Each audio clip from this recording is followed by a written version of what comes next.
आज मैं पंजाबी लेखिका अमृता प्रीतम के बारे में बात करूंगी। वह पहली पंजाबी लेखिका थी जो दोनों भारत और पाकिस्तान में प्रसिद्ध थी।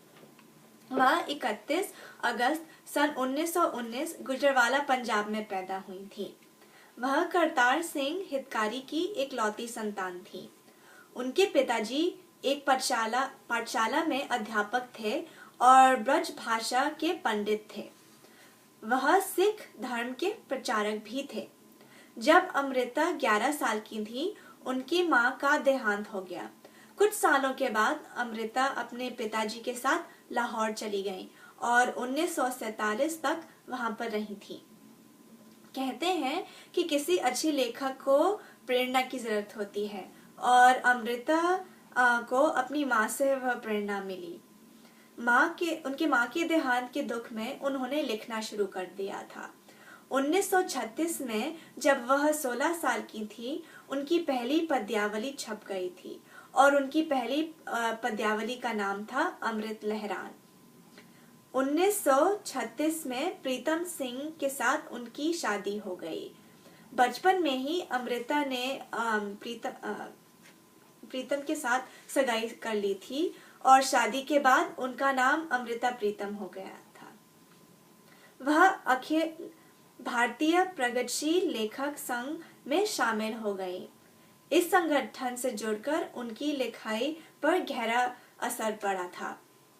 1944 में उनकी लिखाई लोकपीठ छप गई और इसमें उन्होंने अंग्रेजी साम्राज्य के खिलाफ आवाज उठाई। 1943 में बंगाल में अकाल पड़ा था और अमृता भारत की इकोनॉमी देखकर काफी गुस्सा हो गई थी। 1947 में जब भारत और पाकिस्तान का बंटवारा हुआ था, तब काफी सारे दंग फसाद लूटमार शुरू हो गए थे और जिसमें बहुत सारे हिंदू, सिख और मुस्लिम मारे गए थे। अमृता अपने पति के साथ दिल्ली चली गई। उस समय उन्होंने अपनी प्रसिद्ध कविता आज आखन वारिस शाहनू लिखी थी।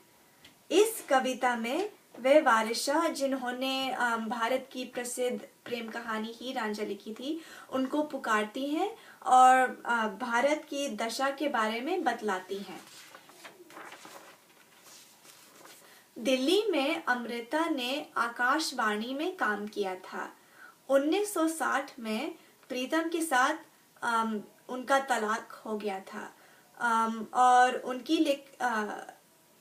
1960 के बाद उनकी लिखाई और भी ज्यादा स्त्री आधारित हो गई थी।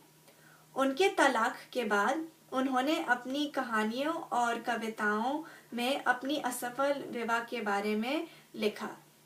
1983 में उन्होंने एक किताब लिखी थी जिसका नाम कड़ी धूप का सफर था।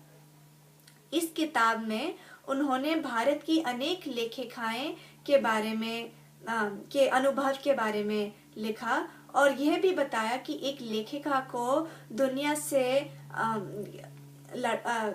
किस तरह लड़ना पड़ता है। उन्होंने काफी सारे आध्यात्मिक विषयों पर भी लिखा है, जैसे कि काल चेतना और अज्ञात का निमंत्रण। उन्होंने आत्मकथाएं भी लिखी हैं, जैसे कि काला गुलाब और रसीदी टिकट। उनकी किताब कदंबर उनकी पहली किताब थी, जिसके ऊपर एक फिल्म धरती सागर ते सिपियां बनी थी। 1950 में उन्होंने अपनी प्रसिद्ध किताब पिंजर लिखी थी। अमृता प्रीतम आज भी इस किताब के लिए जानी जाती हैं। इस किताब में उन्होंने भारत और पाकिस्तान के बंटवारे के बारे में लिखा था और ये दिखाया था कि इस बंटवारे ने हिंदू और मुस्लिम औरत पर कैसा गहरा प्रभाव डाला था। पिंजर की कहानी एक हिंदू लड़की पूरू के बारे में है और एक मुस्लिम लड़का उसे चुरा ले जाता है, उसकी मर्जी के खिलाफ उससे शादी करता है और पूर्व को पाकिस्तान में रहना पड़ता है। दोनों भारत और पाकिस्तान की जनता को पिंजर बहुत अच्छी लगी थी, क्योंकि उन्हें लगा था कि अमृता ने दोनों देशों की कष्टों को बखूबी से बताया था। 2003 में चंद्र प्रकाश द्विवेदी ने हिंदी फिल्म जगत में पिंजर की कहानी के ऊपर एक फिल्म बनाई थी। अमृता प्रीतम को बहुत पुरस्कार भी मिले हैं।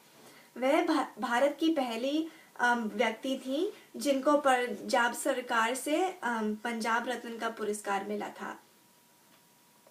1956 में उनको साहित्य अकादमी पुरस्कार मिला था और वो पहली लेखिका थी जिनको ये पुरस्कार मिला था।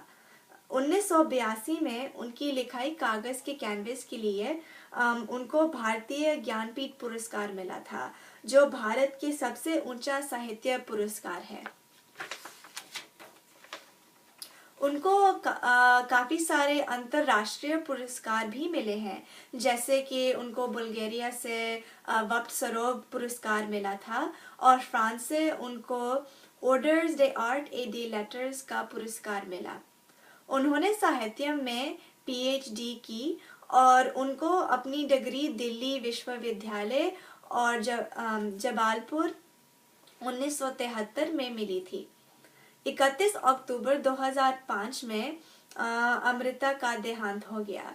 वह काफी समय से बीमार थी और उनके नींद में ही उनकी मृत्यु हो गई। धन्यवाद।